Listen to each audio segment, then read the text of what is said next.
ಬಿಡಿದು ಕೊಂಡಾಡಿದರು.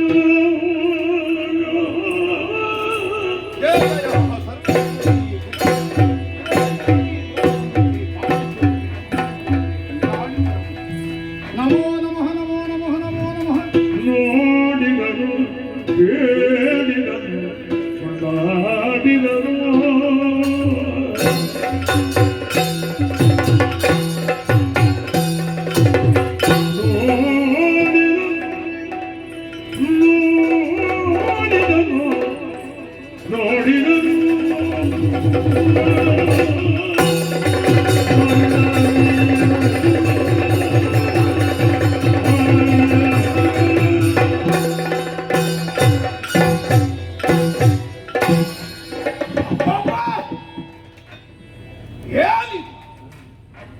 ಕದಂಬವನವನ್ನು ಬಂದು ಸೇರಿದರೆ ಯಾವುದೋ ಒಂದು ಮಾಯಾಲೋಕವನ್ನು ಪ್ರವೇಶಿಸಿದಂತಹ ಅನುಭವವನ್ನು ಅದು ಒದಗಿಸಿಕೊಡುತ್ತದೆ.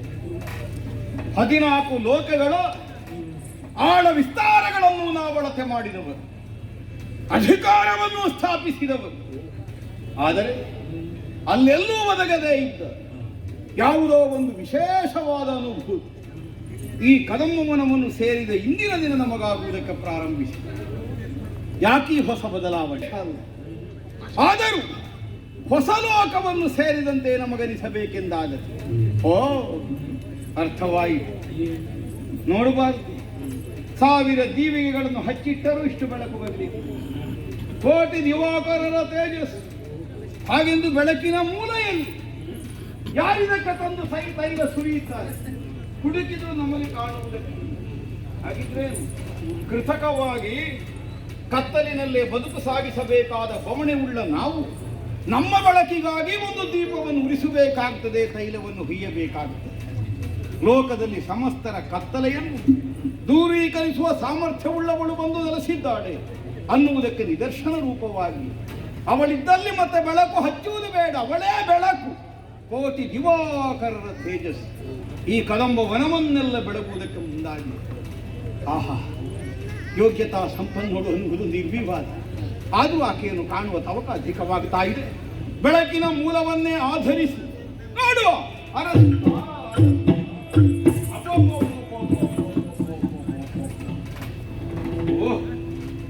ಏನು ಗಾಢ ಗರ್ವದಿಂದ ಉಯ್ಯಾಲೆಯನ್ನು ತೂಗುತ್ತಾ ಕಾಲ ಕಳೆಯುತ್ತಿರುವ ಲೋಕೈಕ ಸುಂದರಿ. ಹಬ್ಬ, ಪ್ರಪಂಚದ ಸೌಂದರ್ಯಕ್ಕೆ ಒಂದು ಸ್ವರೂಪ ಬಂದರೆ ಹೇಗಿರಬಹುದು ಹಾಗೆ ನಮ್ಮ ಕಣ್ಣುಗಳಿಗೆ ಗೋಚರಿಸ್ತಾ ಇದ್ದಾರೆ.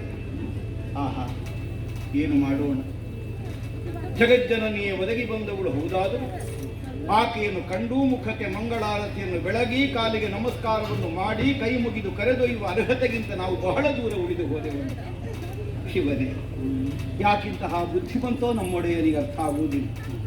ಬಂದವಳು ಸಾಮಾನ್ಯಳಲ್ಲ ಅನ್ನುವುದನ್ನು ನಾವೆಲ್ಲ ಅರ್ಥ ಮಾಡಿಕೊಂಡಂತೆ ಅವನಿಗೂ ತಿಳಿಯುವ ಸಾಮರ್ಥ್ಯ ಇದ್ದರೂ ಹಿಡಿದ ಹಠ ಬಿಡದೆ ಕೈಗೊಂಡ ಕಾರ್ಯದಲ್ಲಿ ಬರಬಹುದಾದಂತಹ ಪರಾಭವವಲ್ಲ ಮರಣವನ್ನಾದರೂ ಸ್ವೀಕರಿಸುವುದಕ್ಕಮ್ಮ ಸಿದ್ಧನಾಗಿ ನಿಂತಿದ್ದಾನೆ ಅಂತಾದರೆ ಏನಂದ್ರೆ ಪ್ರಾಯ ನಮಗೆಲ್ಲರಿಗಿಂತಲೂ ಮೊದಲೇ ಅವನಿಗೆ ಇದರ ವಾಸನೆ ಹುಟ್ಟಿದೆ. ಹೌದು, ಅವನ ಮೂಗಿಗೆ ಬಂದಿರಬೇಕು ನಮ್ಮವರು ಕಮರಿ ಕಮರಿ ಹೋಗುತ್ತಿರುವಂತಹ ಹೊಗೆಯ ವಾಸನೆ ಮೂಗಿಗಡಸಿ. ಆದ್ದರಿಂದಲೇ ಇದು ನಮಗೆ ಅವಸಾನದ ಕಾಲ ಅನ್ನುವಂತಹ ನಿರ್ಣಯದಿಂದಲೇ ಹಠ ಹಿಡಿದು ಮುಂದುವರಿಯುವುದಕ್ಕೆ ಪ್ರಾರಂಭಿಸಿರಬೇಕು. ಶಿವನೇ ಮಾಡಲೇನು, ಜನನವನ್ನೋ ಮರಣವನ್ನೋ ಯಾವನಿಗೂ ತೀರ್ಮಾನಿಸುವುದಕ್ಕಾಗುವುದಿಲ್ಲ. ಅವನವನ ವಿಧಿ ಕರ್ಮ ಫಲಾನುಸಾರವಾಗಿ ಅದು ಒದಗಿ ಬರ್ತದೆ. ಅದೇ ಹೌದಾದರೆ ಯಾರ ಸಾವಿಗೆ ಯಾರು ಕಣ್ಣೀರಿಸಬೇಕು? ಒಂದು ದೃಷ್ಟಿಯಿಂದ ಒಂದು ಸಮಾಧಾನವನ್ನು ಹೊಂದಬಹುದು. ಬದುಕಿದಷ್ಟು ದಿವಸ ಅನೇಕ ಸಜ್ಜನರು ಸಂಕಟಕ್ಕೆ ಒಳಗಾದರು. ದಾನವ ಸಾಮ್ರಾಜ್ಯದ ಪರಮೋತ್ಕರ್ಷವನ್ನು ಸಾಧಿಸುವಲ್ಲಿ ಒಡೆಯನಾದಂತಹ ಶುಂಭ ಇದರಿಲ್ಲದ ವೀರನಾಗಿ ಸ್ಥಾಪಿತನಾದದ್ದನ್ನು ಯಾವ ಕಾಲಕ್ಕೂ ಅಲ್ಲಗಳೆಯುವುದಕ್ಕಾಗುವುದಿಲ್ಲ. ಅಂತಹ ಒಂದು ಚಾರಿತ್ರ್ಯವನ್ನು ಸ್ಥಾಪಿಸಿ ಈಗ ಒದಗಿ ಬಂದಂತಹ ಸಾವನ್ನಾದರೂ ಸ್ವೀಕರಿಸುವುದಕ್ಕೆ ಸಿದ್ಧನಾಗಿದ್ದಾನೆ ಅಂತ ನಾವು ಹಂಬಲಿಸುವುದರಿಂದ ಅವನ ಆಯುಷ್ಯದ ರೇಖೆಯನ್ನು ಒಂದಿನಿತಾದರೂ ವೃದ್ಧಿ ಮಾಡುವುದಕ್ಕೆ ನಮಗೆ ಸಾಮರ್ಥ್ಯ ಉಂಟು. ನಾವು ನಮ್ಮ ಬಗ್ಗೆ ಮಾತ್ರ ಯೋಚಿಸಬೇಕು. ಒಡೆಯನ ಅಪೇಕ್ಷೆಯಂತೆ ಈಕೆಯನ್ನು ಕರೆದೊಯ್ಯುವುದಕ್ಕೆ ನಮ್ಮ ಸಾಮರ್ಥ್ಯ ಸಾಕಾದೀತೆ. ಸಾಮರ್ಥ್ಯ ಸಾಕಾಗ್ತದೆ ಇಲ್ಲೋ ಪ್ರಶ್ನೆ ಆಮೇಲಿನ. ಇವಳಿಯಾರು ನಮ್ಮ ಅಂತರಂಗಕ್ಕೆ ಅರಿವಾದ ಹಾಗೆ ಲೋಕಜನನೀಯ ಹೂದಾದರೆ ನಾವು ಮಾಡಬೇಕಾದ ಕರ್ತವ್ಯ ಏನು? ಮೊದಲಾಗಿ ಅವಳ ಕಾಲಿಗೆ ತಲೆಬಾಗಬೇಕಾದರೆ ಮತ್ತವಳು ಏನು ಬುದ್ಧಿ ಕೊಡ್ತಾಳೋ ಅದರಂತೆ ಮುಂದಾಗೋಣ. ಹೋಗೋಣ ಅಡಿಗೆ.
ತಾಯಿ.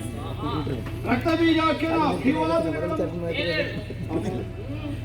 ತಂದೆ ಕುಲ ತಿಲಕ ಬಂಧಿಸಿಕೊಂಡಂತಹ ಶುಂಭದರೆ ನಿನ್ನನ್ನು ವಿವಾಹವಾಗಿ ಒಂದು ಮಂಗಲ ಮಹೋತ್ಸವವನ್ನು ಬೆಳಗಿಸಿಕೊಳ್ಳಬೇಕು ಅನ್ನುವಂತಹ ಉದ್ದೇಶದಿಂದ ಸಿದ್ಧನಾಗಿದ್ದ.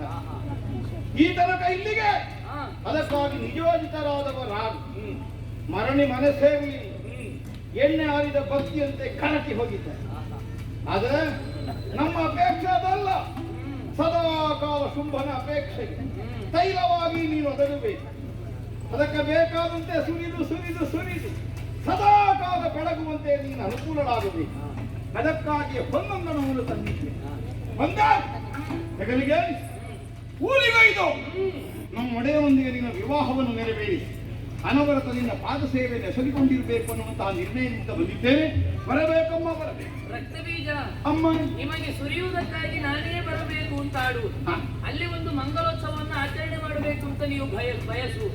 ಆದರೆ ನೀವು ಸುರಿದದ್ದು ಈ ಪ್ರಪಂಚಕ್ಕೆ ಎಷ್ಟಾಗಿದೆ ಅಂತ ಆಲೋಚಿಸಿದ್ದೀರೋ? ಇದುವರೆಗೂ ಸುರಿದದ್ದು ಲೆಕ್ಕ ಮಾಡುವುದಕ್ಕೆ ಹೊರಟರೆ ಪ್ರಪಂಚಕ್ಕೆ ನಷ್ಟವಾಗಿದೆಯೇ ಹೊರತು ಇಷ್ಟವಾಗಿ ಎಲ್ಲಿಯೂ ಪರಿಣಮಿಸುತ್ತಿಲ್ಲ. ಆದ್ದರಿಂದಲೇ ಈ ಹಿಂದೆ ಬಂದವರ ಕೃತ್ಯವನ್ನೆಲ್ಲ ಆಲೋಚಿಸಿ ನೋಡು. ಅಧಟುತನದಿಂದಲೇ ಮುಂದುವರಿದ ಸಂದರ್ಭದಲ್ಲಿ ಎಲ್ಲರೂ ಮಣ್ಣಲ್ಲಿ ಮಣ್ಣಾಗಿ ಹೋಗಿದ್ದಾರೆ, ಕೆಲವರು ಕಾಣುವುದಕ್ಕೆ ಸಿಗುತ್ತದೆ. ನೀ ಬಂದಿದ್ದಿಂತಾದ್ರೆ ವಿರೂಪಾಕ್ಷನಾಗಿ ಬಂದೆಯೋ ರಕ್ತಬೀಜನಾಗಿ ಬಂದೆಯೋ, ಶುಂಭನ ವಿರೂಪತೆ ನಿನಗೆ ಕಾಣುವುದಕ್ಕೆ ಮುಂದಾಗುವುದಿಲ್ಲ. ಕಂಡು ಬದಲಾಗುತ್ತೆ ಅಂತಾದ್ರೆ ಶುಂಭನಿಗೂ ಬರುವುದಕ್ಕೆ ಹೇಳು, ಕಂಡು ಬದಲಾಗಲಿ. ಅಲ್ಲದೆ ಹೋದ್ರೆ ಅಲ್ಲೇ ಕುಳಿತಿದ್ದಾನೆ ಅಂತಂದ್ರೆ ಅರ್ಥ ಏನು? ಕಾಲ, ಕಾಮ, ಕರ್ಮ ಇವುಗಳನ್ನು ಅರಿಯದಂತಹ ಶುಂಭನೋರ್ವ ಮೂರ್ಖ. ನೀರಣ ಹೇಳಿಯೇ ನಡೆ.